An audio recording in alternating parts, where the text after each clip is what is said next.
नमस्कार दोस्तों। तो आज का हमारा जो है टॉपिक है राजस्थानी साहित्य, जो कि हमारी जो क्लासेस चल रही हैं उसकी थर्ड क्लास है।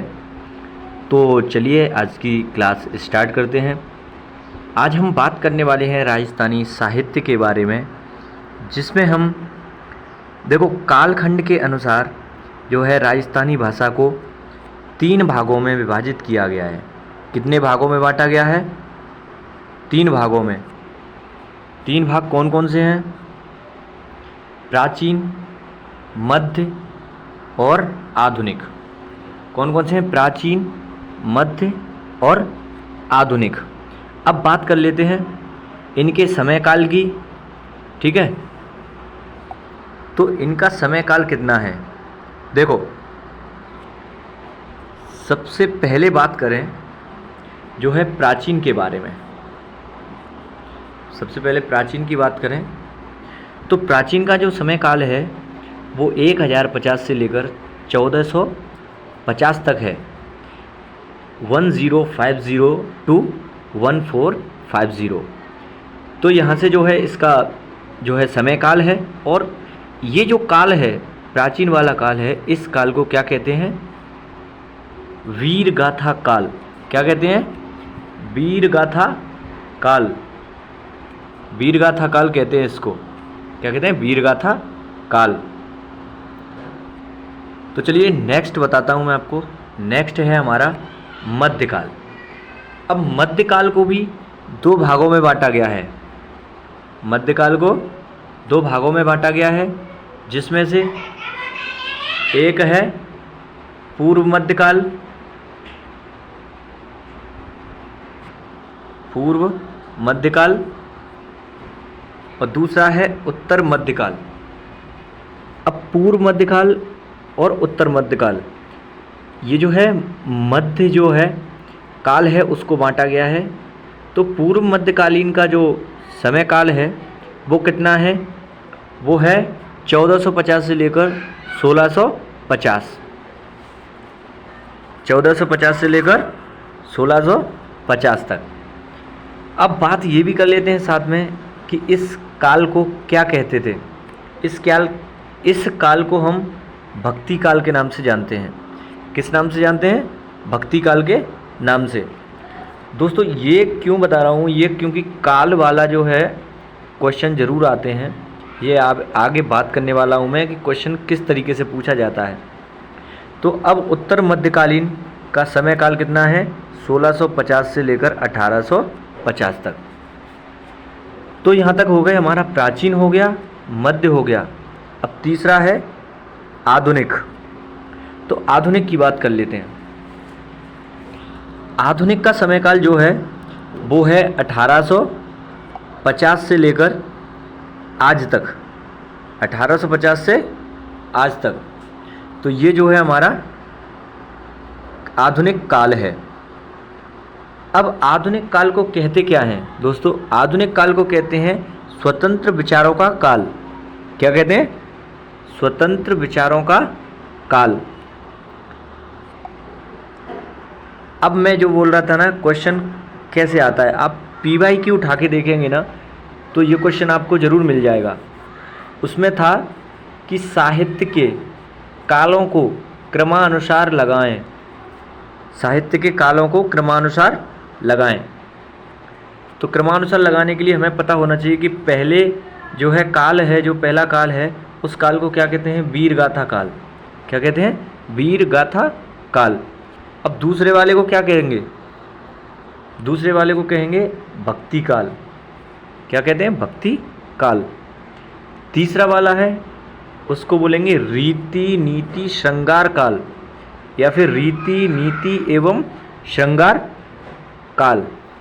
ये बोलते हैं हम तीसरे वाले को, जो कि उत्तर मध्यकालीन है। और चौथा जो है स्वतंत्र विचारों का काल। तो जब भी ऐसे कोई क्वेश्चन आता है कालानुसार लगाने के लिए, तो आप इसी क्रम में लगाएंगे। पहला वीरगाथा काल, दूसरा भक्ति काल, तीसरा रीति नीति एवं श्रृंगार काल, चौथा स्वतंत्र विचारों का काल। अब दोस्तों भाषा शैली के आधार पर भाषा शैली के आधार पर राजस्थानी साहित्य को कितने भागों में बांटा गया है? 2 भागों में। ये भाषा शैली के आधार पर राजस्थानी साहित्य को कितने भागों में बांटा गया है? 2 भागों में, जिसमें से पहला क्या है? डिंगल। क्या है? डिंगल साहित्य। अब चलिए डिंगल साहित्य के बारे में पढ़ लेते हैं।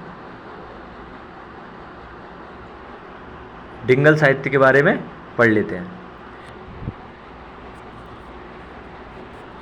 जिस प्रकार किसी भी भाषा की एक शैली होती है, उसी प्रकार से जो है मारवाड़ी भाषा की जो शैली है वो क्या कहलाती है? डिंगल। मारवाड़ी भाषा की जो शैली है वो क्या कहलाएगी?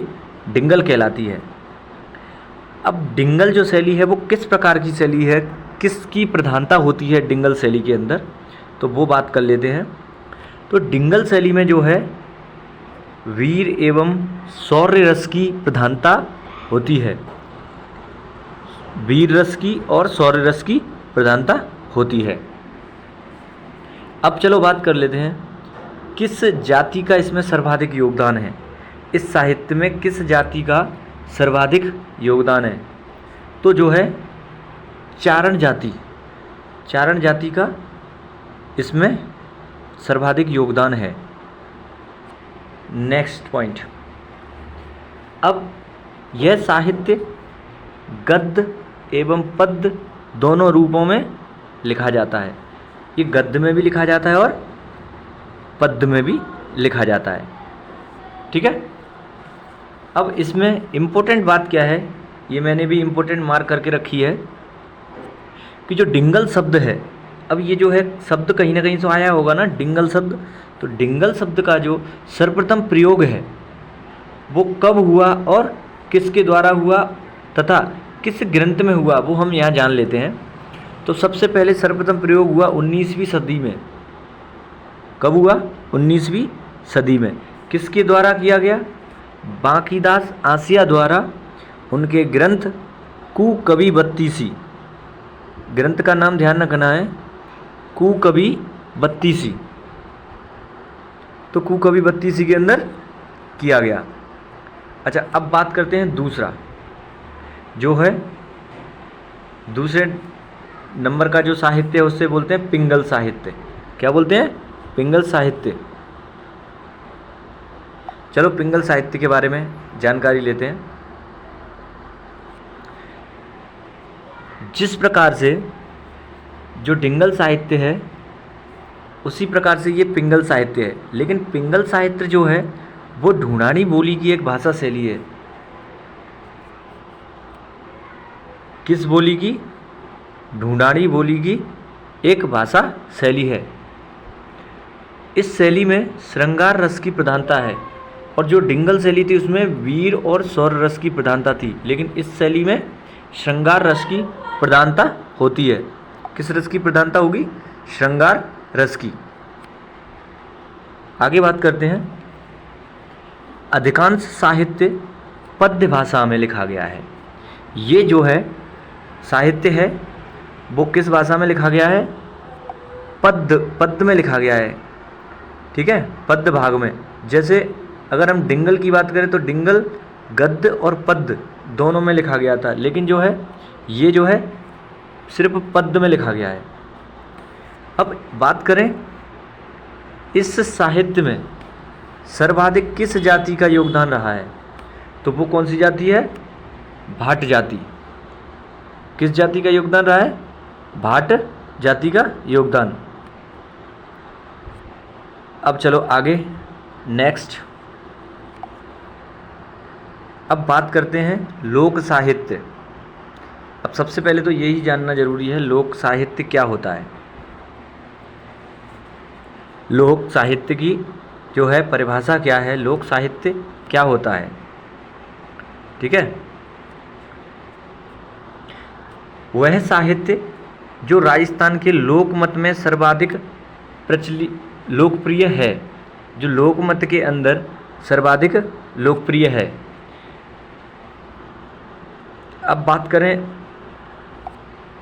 तो इसके भी कुछ प्रकार हैं उनके बारे में हम बात कर लेते हैं। देखो, पहला प्रकार ही बात है। क्या है? बात। अब बात क्या होता है? लोकमत में कुछ चीज़ें प्रचलित हैं जो चली आ रही हैं, उन्हीं के बारे में यहाँ बात करने वाले हैं। तो वो पहली क्या है? बात। अब बात क्या होता है? कहानी। राजस्थानी भाषा के अंदर या राजस्थानी साहित्य में किसी कथा या कहानी को हम क्या कहते हैं? बात। क्या कहते हैं? बात। अब कुछ बात हैं जो कि प्रसिद्ध हैं, उनके बारे में बात कर लेते हैं। सबसे पहली बात है बीरमदेव सोनगरारी बात। बीरमदेव सोनगरारी बात, जो कि किसने लिखी? पद्मनाथ ने। किसने लिखी? पद्मनाथ ने। दूसरी है पाबूजीरी बात और टाबरारी बात। ये बहुत प्रसिद्ध है। पाबूजीरी बात और टाबरारी बात, ये किसने लिखी है? लक्ष्मी कुमारी चुंडावत। किसने? लक्ष्मी कुमारी चुंडावत। बात के प्रकार। तो बात करें, बात के दो प्रकार हैं। कितने प्रकार हैं? दो प्रकार हैं। कौन कौन से? पहला है लोक कथा और दूसरा लोक गाथा। अब लोक कथा पहले बात कर लेते हैं। लोक कथा क्या है? राजस्थानी साहित्य री वह कहानियाँ जिनमें कल्पना की उड़ान भरी जावे, जिनमें काल्पनिक जो कथा हों उनको कहते हैं लोक कथा। जिनमें काल्पनिक कहानियाँ होती हैं। क्या होती हैं? काल्पनिक। कैसी होती हैं? काल्पनिक कहानियाँ होती हैं, उनको बोलते हैं लोक कथा। अब लोक गाथा की बात कर लेते हैं। राजस्थानी लोक गाथा में गीत के माध्यम से प्रस्तुतिकरण होता है। इसमें किसके माध्यम से? गीत के माध्यम से। इसमें जो है गीत के माध्यम से प्रस्तुतिकरण करवाया जाता है। तो वो क्या होती है? बात। अब जो है लोक साहित्य में दूसरा है ख्याल। क्या होता है? ख्याल। अब ख्याल का अर्थ क्या होता है? ख्याल के बारे में जानते हैं। ख्याल क्या होता है? तो संस्कृत भाषा की एक धातु है। ख्याल जो है संस्कृत भाषा की एक धातु है जिसका शाब्दिक अर्थ होता है कहना। हम कोई भी बात कहते हैं वो ख्यात होता है। चलो इसके बारे में थोड़ा और पढ़ लेते हैं। साहित्य की वह विधा जिसमें किसी राजवंश की कीर्ति, उपलब्धि एवं युद्ध शौर्य का वर्णन मिलता है। क्या होता है? युद्ध शौर्य का वर्णन मिलता है। जिसमें किसी राजवंश की कीर्ति, उपलब्धि एवं युद्ध शौर्य का वर्णन मिलता है, इसे क्या कहते हैं? ख्यात। अब ख्यात में कुछ इम्पोर्टेंट ख्यात हैं, उनके बारे में पढ़ लेते हैं। पहली ख्यात है जो कि बहुत ही प्रसिद्ध ख्यात है, नैणसीरी ख्यात। क्या नाम है इसका? नैणसीरी ख्यात। जिसके रचयिता कौन है? मुहणोत नैणसी। कौन है? मुहणोत नैणसी। अब इसके बारे में जान लेते हैं। जो नैणसीरी ख्यात है ये राजस्थान की प्रथम ख्यात है। राजस्थान की प्रथम ख्यात है।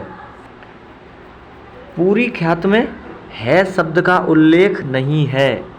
मतलब जो है शब्द होता है उसका उल्लेख नहीं है। पूरी जो है ख्यात है उसमें बिल्कुल भी कहीं भी है का उल्लेख नहीं है। अच्छा, इसका विषय क्या है? किस विषय पे ये लिखी गई है? तो मारवाड़ के जो राठौड़ हैं, जोधपुर के जो राठौड़ हैं, उनके बारे में लिखी गई है। किस शासनकाल में लिखी गई है? किस राजत के शासनकाल में? तो जोधपुर महाराजा जसवंत सिंह प्रथम के काल में रचित। जसवंत सिंह प्रथम के काल में रचित। अच्छा, बात करें तो ये जो मैंने बताया, क्योंकि ये ख्याल बहुत ही प्रसिद्ध है, तो इसकी तुलना अकबरनामा से की गई है। किससे? अकबरनामा से की गई है। इस ख्यात का महत्व केवल ऐतिहासिक नहीं होकर आर्थिक एवं सामाजिक भी है। ये कथन किसका है? कानूनगो। किसका है? कानूनगो। कानूनगो ने कहा था इस ख्यात का महत्व केवल ऐतिहासिक नहीं होकर आर्थिक एवं सामाजिक भी होता है। तो ये डॉक्टर कानूनगो द्वारा कहा गया था।